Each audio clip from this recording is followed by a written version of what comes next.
अस्सलामु अलैकुम वरहमतुल्लाहि वबरकातुहू। उम्मीद करता हूँ कि आप तमाम अहबाब सेहत व ईमान की बेहतरीन हालत में होंगे।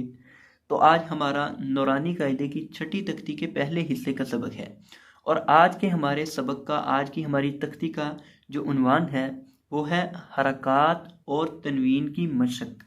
यानी हरकात ज़बर ज़ेर पेश और तनवीन दो ज़बर दो ज़ेर दो पेश, इनकी मशक होगी। तो ये सबक बहुत अहम है और आज हमारा इस तख्ती का पहला हिस्सा है। तो आज के इंशाल्लाह वीडियो में हम ये दो लाइनों को इंशाल्लाह हम अच्छे से तजवीद के मुताबिक सीखेंगे। तो आए देखते हैं अपने आज के सबक को। अऊज़ु बिल्लाहि मिनश शैतानिर रजीम, बिस्मिल्लाहिर रहमानिर रहीम।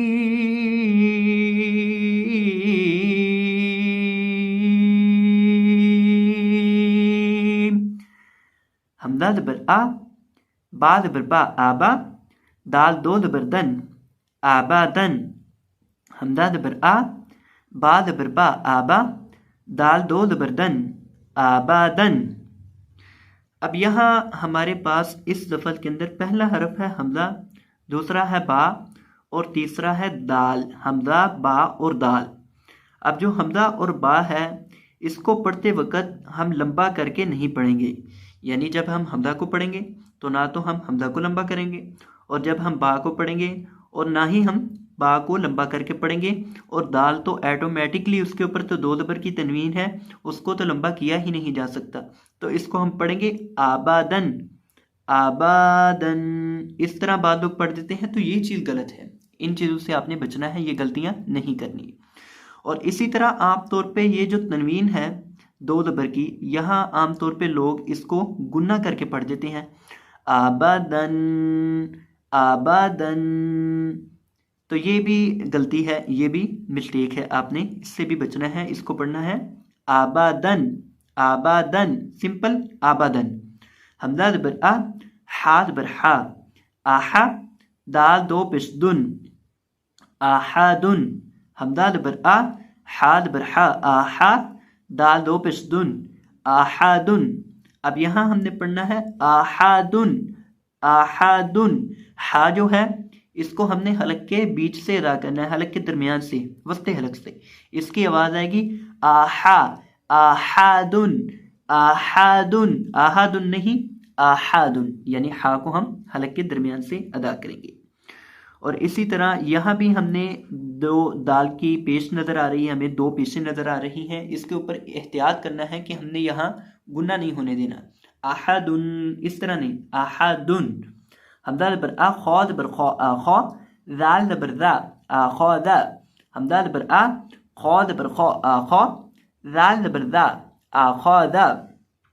अब यहाँ हमारे पास पहला हरफ है हमजा और दूसरा है खौ और तीसरा है ज़ाल।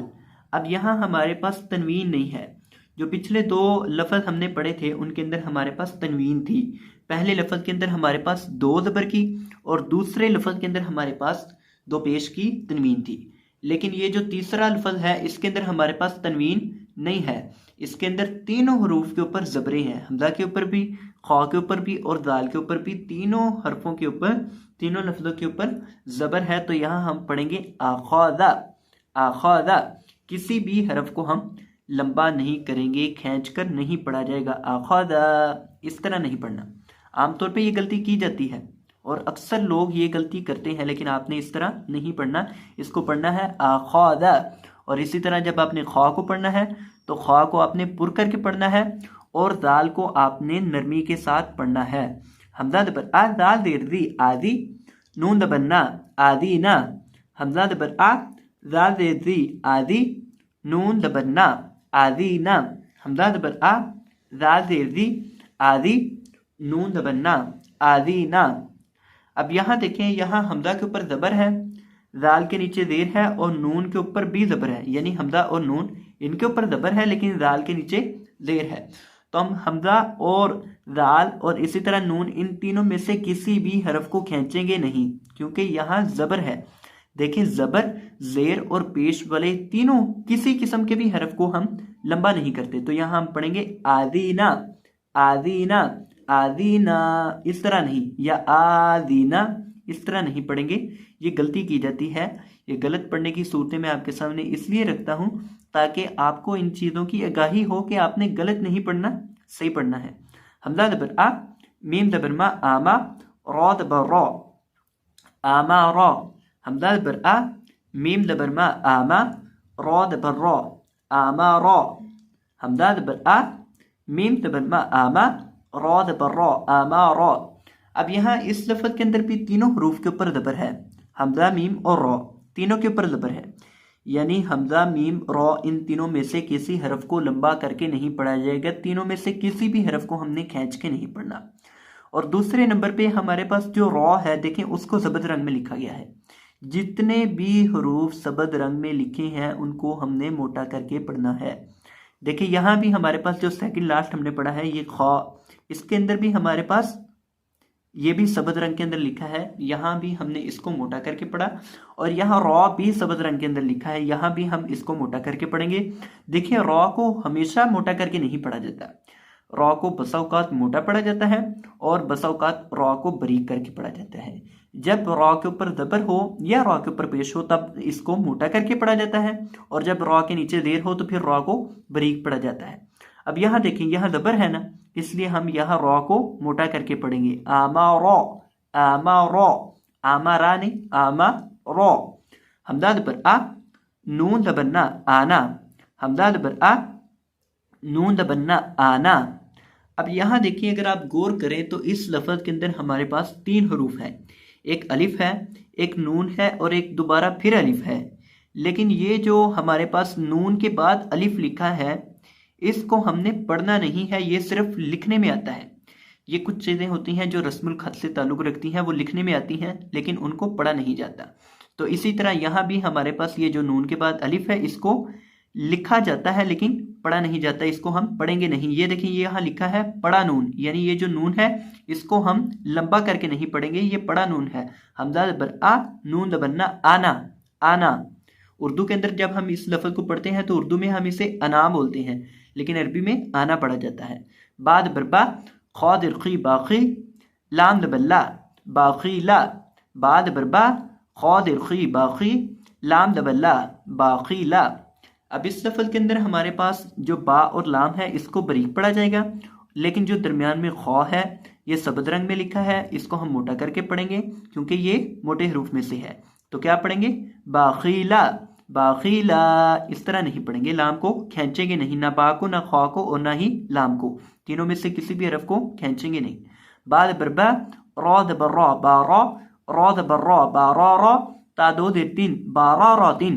बाद बरबा, रौ ज़बर रौ, बारौ, रौ ज़बर रौ, बारौ रौ, ता दो देर तीन, बारौ रौ तीन। अब इस लफ्ज़ के अंदर हमारे पास कुल 4 हरूफ हैं, एक बा और रौ 2 दफ़ा है और आखिर पे हमारे पास गोल ता है। अब देखें यहाँ हम जब इस लफ्ज़ को पढ़ेंगे तो इसको हम पढ़ेंगे बारौ रौतीन, बारौ रौतीन। ये जो 2 रौ हैं इनको आपने अच्छे से देख लेना है, इन दोनों को एक तो पुर करके पढ़ा जाएगा और इनकी अदायगी भी आपने मारूफ तरीके से करनी है, मजहूल तरीके से नहीं। बारौ रौतीन, जीम ज़बरजा, आइन ज़बरा जा, लाम ज़बल्ला, जाअला, जीम ज़बरजा, आइन ज़बरा जा, लाम ज़बल्ला, जाअला, जीम ज़बरजा, मीम ज़बरमा, जामा, आइन ज़बरा, जामा। इसी तरह इनके वक़फ़ का तरीक़ाकार भी देख लें। ये जो आबादन है, ये जो 2 ज़बर की तनवीन है, इसके ऊपर जब हम वक़फ़ करेंगे तो इसके ऊपर वक़फ़ करते वक़्त एक ज़बर को हम गिरा देंगे और एक ज़बर और अलिफ बाकी रह जाएगा, तो ये हम वक़फ़ के अंदर इसको पढ़ेंगे आबादा, आबादा। और इसी तरह इसको जब वक़फ़ करेंगे तो आखिर से दाल को साकिन कर देंगे, अहद। और इसी तरह यहाँ भी हम दाल को साकिन कर देंगे। देखिए ये कायदा है कि जब किसी हरफ के ऊपर वक़फ़ करना हो तो देखा जाएगा कि उसके ऊपर ज़बर ज़ेर पेश, 2 ज़बर 2 ज़ेर 2 पेश, ये क्या चीज़ है। अगर उसके ऊपर ज़बर ज़ेर पेश, 2 ज़ेर या 2 पेश होगी तो उसको साकिन कर देंगे, और अगर 2 ज़बर की तनवीन होगी तो उसके ऊपर वक़फ़ करते वक़्त हम एक ज़बर को गिरा देंगे और बाकी एक ज़बर और अलिफ रह जाएगा, जैसा कि हमने इस लफ्ज़ के अंदर भी वक़फ़ किया है। अख़ज़, यहाँ भी दाल को साकिन कर देंगे क्योंकि दाल के ऊपर ज़बर है। यहाँ भी नून को साकिन कर देंगे क्योंकि नून के ऊपर ज़बर है। अज़िन, यहाँ भी वक़फ़ करते वक़्त हम रॉ को साकिन कर देंगे क्योंकि रॉ के ऊपर ज़बर है। वक़फ़ किस तरह होगा? अमर। और यहाँ किस तरह होगा? यहाँ हम अना ही पढ़ेंगे इसको, और यहाँ इसको हम पढ़ेंगे बखिल। बखिल यानी लाम को आखिर से साकिन कर देंगे। और यहाँ बारह, ये गोल ता है, इसको वक़फ़ करते वक़्त हाय साकिना से बदल देंगे और इसको हम पढ़ेंगे जाअल और इसको जमा वक़फ़ की सूरत में, यानी जब हम इनको वक़फ़ करेंगे तो ये वक़फ़ की सूरतें थी।